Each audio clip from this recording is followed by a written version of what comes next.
Au sommaire aujourd'hui, Sarah Saldman détruit une nouvelle fois le groupe d'extrême droite Nemesis. Bardella se fait littéralement mettre en PLS par une journaliste qui expose ses méthodes malhonnêtes. Meyer Habib menace Alain Soral, qui l'accuse d'être fort uniquement derrière son écran. Et pour finir, Candace Owens accuse Israël d'être à l'origine des attentats sur les tours jumelles du 11 septembre 2001. Des propos choquants à ne pas manquer à la fin de cette vidéo. Et comme d'habitude, n'oubliez pas le petit like pour soutenir mon travail. On commence cette vidéo avec Sarah Saldman, qui a encore surpris en répondant « tant mieux » au fait que le groupe d'extrême droite Nemesis ne participera pas à la manifestation du 8 mars. Décidément, si on m'avait dit il y a un an que Sarah Saldman tiendrait ce genre de propos, je n'y aurais jamais cru. Et ce qui est encore plus hilarant, c'est de voir tous ces anciens fans d'extrême droite la critiquer et ne plus rien comprendre face à ses tweets de plus en plus humanistes. Sinon, on a aussi une journaliste qui met en lumière les méthodes malhonnêtes de Bardella, notamment la récupération politique. Regardez. Comme celui-ci en chasse un autre. Mais oui, madame, mais vous faites les grands yeux comme si j'arrivais d'une autre planète. Vous vous rendez compte qu'on vit dans un pays où il y a une agression gratuite toutes les 44 secondes? Je suis consciente que nous vivons dans un pays où les crimes violents contre les personnes ont baissé et significativement les 3 dernières années selon les chiffres de la préfecture de police. Ça, visiblement, vous ne le savez pas. Je suis consciente aussi que nous sommes face à un crime qui est dire ça aux familles. Oui. Bah non, les statistiques, vous les citez quand elles vous arrangent, donc vous devez admettre qu'on les utilise contre vous quand elles ne vous arrangent pas non plus. Ensuite, je suis consciente que ce crime est effectivement exceptionnel. Et que vous en faites de la récupération politique, que vous le démentiez ou non. Mais c'est mon travail, madame. De faire de la récupération politique? Merci de l'avoir dit. Mon fait, c'est de récupérer ce qui se passe, vous voyez, pour proposer des solutions, pour éviter que ça ne se repasse plus. Oui. Donc, le vôtre ce soir, c'est de jouer les contradicteurs. On a tous compris que vous ne votiez pas pour le Rassemblement national. Mais notre rôle est d'éviter encore une fois que ces actes se reproduisent. Ils ne se reproduisent Sinon, pas, moi, monsieur. je prends une carte de presse et je deviens journaliste. Mais je vous en prie. Parce que vous avez le bon rôle, en fait. C'est-à-dire que vous avez le bon rôle, c'est-à-dire voilà, vous pouvez vous contenter, vous, de dire les faits et de décrire le réel. Le plus incroyable, c'est qu'il ne se rend même pas compte qu'en disant ça, il est en train de lui donner raison. C'est à se demander ce qui est le plus hallucinant. Le fait qu'il admette quasiment faire de la récupération politique ou le fait qu'il explique tranquillement que dire les faits et décrire la réalité, ce serait trop facile. Comme si justement son rôle à lui était plutôt de les tordre ou de les arranger. Sinon, fait assez inédit, Marine Le Pen pour une fois ne va parler ni d'immigration, ni des musulmans. Et ça, faut l'applaudir. Cette fois-ci, elle s'en prend directement à Macron, notamment sur la question de la puissance nucléaire qu'il refuse de partager. Regardez. Sinon, pour une fois, Marine Le Pen ne va parler ni d'immigration, ni des musulmans. Et ça, faut l'applaudir. Cette fois-ci, elle s'en prend directement à Macron, notamment sur la question de la puissance nucléaire qu'il refuse de partager. Regardez. Emmanuel Macron qui, pour défendre les intérêts de la France, a redéfini notre doctrine nucléaire. Il était très clair, la décision d'appuyer sur le bouton restera un pouvoir exclusif du chef de l'État, mais il veut qu'on fasse participer nos alliés européens à des exercices de dissuasion. Ces choix-là, si vous arrivez au pouvoir dans un an, est-ce que vous les maintiendrez? Bon, alors, d'abord, permettez-moi de me réjouir qu'Emmanuel Macron ait renoncé à tout partage de quelque nature et de quelque degré que ce soit de notre puissance nucléaire. J'ai un peu la faiblesse de penser que la pression du Rassemblement national, quand même, l'a ramené à une forme de raison, un petit peu comme sur le Mercosur, vous voyez. Mais nous resterons d'ailleurs... Il n'a jamais dit qu'il voulait partager le bouton. Oui, enfin, il a été très ambigu. En tout cas, là, c'est clair. Alors, bon, là, c'est clair. Alors, qu'est-ce qu'il propose? Alors, il propose que les alliés participent, en fait, comme spectateurs à des exercices. Bon, ok, ils seront réduits à un rôle, là, pour le coup, vraiment de spectateurs, parce que vous comprenez bien que la confidentialité des procédures ne leur permettra pas de faire autre chose que cela. Et il propose une dissémination géographique de nos armes nucléaires. Bon, je vois pas bien l'intérêt de cette... C'est-à-dire que si vous arrivez au pouvoir demain, vous maintenez ça? Non, mais je vois pas l'intérêt. Donc, de deux choses l'une, si vous voulez. Soit je dirais à nos alliés, bon, écoutez, ok, il y a une dissémination géographique, mais dans ces cas-là, il faut qu'il y ait une contrepartie. et la contrepartie, elle passe par l'achat de matériel français, parce que aller mettre notre arme nucléaire dans des pays qui achètent des F-35 américains, si vous voulez, il y a un moment, il y a une contradiction qui est majeure. Alors, que les choses soient très claires, hein. Pour nous, aucun partage, ça veut dire aucun partage ni sur la décision, ni sur la procédure, ni sur la détermination, bien sûr, de nos intérêts, ni sur le financement. Donc, je ne sollicite pas une contrepartie financière. Je sollicite que les pays en question, les alliés, nos alliés, achètent du matériel français plutôt que du matériel américain. Elle est vraiment forte. Une vraie manipulatrice, cette femme. Elle commence par accuser son adversaire de vouloir faire quelque chose, alors qu'il n'en a même pas parlé. Ensuite, forcément, comme ça n'a jamais été prévu, il ne le fait pas. Et derrière, elle explique tranquillement que si ça ne s'est pas fait, c'est grâce à elle. Le procédé est quand même assez grossier, parce qu'à aucun moment Macron n'a dit que la France allait partager sa puissance nucléaire. Il faut vraiment être à court d'arguments pour raconter ce genre d'histoire et essayer de s'attribuer un rôle en déformant complètement la réalité. Sinon, sur le plateau d'Hanouna, on a aussi eu droit à des propos assez lunaires de Jordan Deluxe, qui s'est permis une blague de très mauvais goût sur le conflit en Iran. Regardez. On a un spécialiste. Oui. Jordan Deluxe. La musique. Non mais la musique est inappropriée. Il fallait pas mettre la Macarena, il fallait mettre Allumer le feu de Johnny Hallyday. Ah, c'est nul.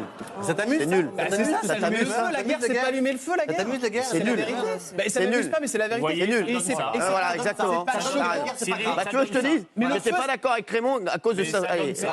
Non, mais Jordan, stop. C'est hypocrite. C'est très grave. C'est la vérité, c'est ça? Allumer une guerre, c'est allumer le feu. Mathieu, réponds-lui. Vraiment, je te promets. Non, mais c'est la vérité. Non, mais c'est bon, allez.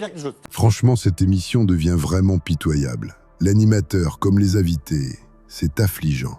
Cette émission est montée comme une télé-réalité. On dirait qu'on lui a demandé de dire ça pour faire une blague. Sauf que ce n'est pas drôle du tout. Au final, il passe juste pour quelqu'un de ridicule. Pour ces gens-là, la vie des civils n'a aucune valeur. Du moment que ce sont des Iraniens, des Libanais ou des Palestiniens, ça ne les dérange pas.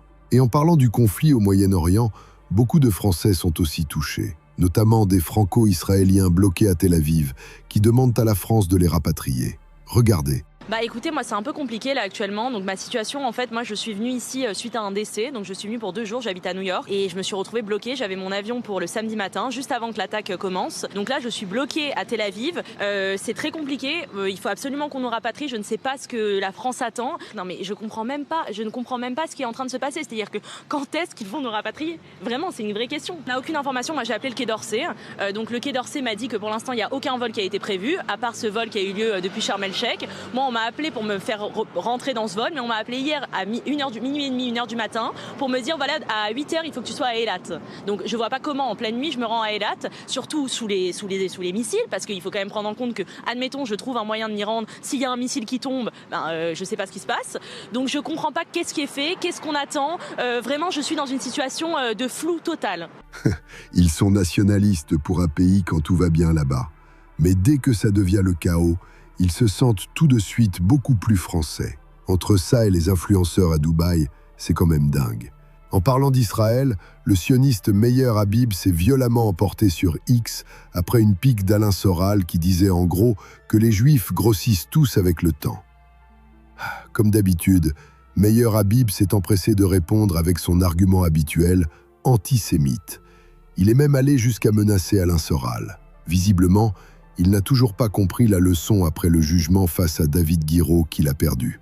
Sinon, vous l'avez peut-être vu, la chaîne I24 News a diffusé une fake news affirmant que les Kurdes allaient entrer en guerre contre l'Iran pour soutenir Israël et les États-Unis. Une information que les Kurdes ont immédiatement démentie. Mais sur BFM TV, on dirait que cette correction n'est jamais arrivée. Sur le plateau, certains intervenants expliquent tranquillement qu'on pourrait utiliser les Kurdes comme de simples instruments, prêts à mourir pour Israël. Regardez. La question de la distance, combien de temps ils peuvent, ne serait-ce que voyager, tenir, quels sont aussi les objectifs. Il ne faut jamais oublier un truc, en sciences politiques on utilise le terme d'agentivité de ceux que l'on va instrumentaliser, parce qu'en fait finalement les Kurdes ici sont nos proxys à nous. C'est-à-dire qu'on utilise aussi les Kurdes pour nous. Sauf que nous, on appelle ça des partenaires. Voilà. c'est pareil. C'est une question de rebranding. C'est joliment dit. Le but, c'est de diviser l'Iran en plusieurs petits États ethniques pour affaiblir le pays et empêcher qu'il devienne un vrai rival au Moyen-Orient face à Israël. Les Kurdes ont retenu l'histoire. À chaque fois, ils étaient utilisés puis abandonnés comme des moins que rien. On leur faisait des promesses et on leur vendait des illusions. Sinon, encore une fois, l'Espagne a dit clairement ce qu'elle pensait et refuse de se soumettre aux États-Unis. Regardez. Aquí yo creo que hay que hacer una reflexión en torno a lo que es ser aliado y ser vasallo, ¿no? Claro, si uno ante un comportamiento X de un potencial aliado no puede decir que no puede negarse, porque si lo hace puede tener unas consecuencias negativas, entonces ya no estamos hablando de aliados, estamos hablando de vasallos. Es decir, si el aliado puede tener la posibilidad de contestar y de oponerse y de decir que no, pero si no puede hacerlo, entonces no es un aliado, es un vasallo. Y España, desde luego, hace bien en negarse a asumir el rol de vasallo. Nosotros somos una nación histórica. Me llama mucho la atención, ¿no?, que los patriotas que salen a celebrar el Día de la Hispanidad, recordar nuestras gestas, nuestros siglos de historia, se arruguen en un momento determinado de esta manera y muestren tan poco patriotismo. No sé, esos que se ponen a Blas de Lezo en sus perfiles de Twitter, pues yo creo que Blas de Lezo, en este momento, si levantara la cabeza, quedaría espantado, ¿no?, de la actitud de estos patriotas. Nosotros defendemos la legalidad y defendemos nuestra soberanía y no tenemos por qué estar expuestos a ninguna consecuencia por ello. Somos parte de la Unión Europea, formamos parte de un ente muy superior, mucho mayor, que es la unidad de todas las naciones europeas, y estamos en ese barco navegamos, y cualquiera que pretenda imponerle a España consecuencias económicas, la Unión Europea ya lo ha dicho muy claro, tendrá que hacerlo con el conjunto de la Unión. Regardez maintenant le journaliste Darius Rochevin poser une seule question qui va faire bégayer des pro-israéliens. Pour moi, je regrette que George Bush Jr. et Tony Blair n'aient pas été mis en prison pour trahison de la démocratie. Pourquoi est-ce qu'on ne le fait pas? C'est intéressant. Pourquoi on ne le fait pas? Pourquoi on n'essaye même pas? Pourquoi on n'essaye même pas? C'est intéressant. Je pense parce que déjà, ils sont has-been d'une certaine façon. Ah bah non, c'est pas une bonne explication, ça, Pierre. Non, mais moi je sais pas, je suis pas américain. Pourquoi les dirigeants européens disent, avec raison, il faut poursuivre Poutine, mais ils n'osent pas poursuivre Bush ou Blair? C'est intéressant. Alors, c'est pas tout à fait la même chose, parce que la guerre de Poutine est une guerre d'annexion, de destruction et d'annexion. Ça, c'est sûr. Pardon, mais vous ne pouvez pas quand même comparer. Je suis tout à fait d'accord avec ce que vient de dire Pierre Servan. Il le dit en des mots beaucoup moins diplomatiques que moi. Crime d'invasion de l'Irak, qu'est-ce qu'on fait? On ne poursuit pas? Attendez, on n'est pas encore une fois... je rappelle quand même, parce qu'il faut le dire, et du reste... Vladimir Poutine, aujourd'hui, il est poursuivi. Oui, non, mais laissons Poutine. Poutine, c'est vous avez raison. Mandat contre Poutine, c'est très bien. Mais pourquoi il n'y a pas de mandat contre Bush? C'est intéressant. Il n'y en a pas eu, il n'y a pas eu de mandat. Pourquoi les Européens n'essayent même pas? Encore une fois, je crois que tout ça maintenant, c'est du passé. Mais la question, c'est, enfin vraiment, sincèrement, Dieu sait que je suis à 100% d'accord sur ce qui vient d'être dit sur Tony Blair. Enfin non, on ne peut pas accepter sur ce plateau une comparaison entre l'un et Vladimir. Quoi qu'il en soit. C'est pour la même raison que Netanyahou n'a pas été arrêté en Allemagne, malgré le mandat d'arrêt de la Cour pénale internationale. Pourquoi ne pas simplement respecter la décision de la Cour pénale internationale et arrêter Netanyahou qui est visé par ce mandat? Pour finir, il y a la commentatrice américaine Candace Owens, qui, elle, n'a vraiment pas froid aux yeux.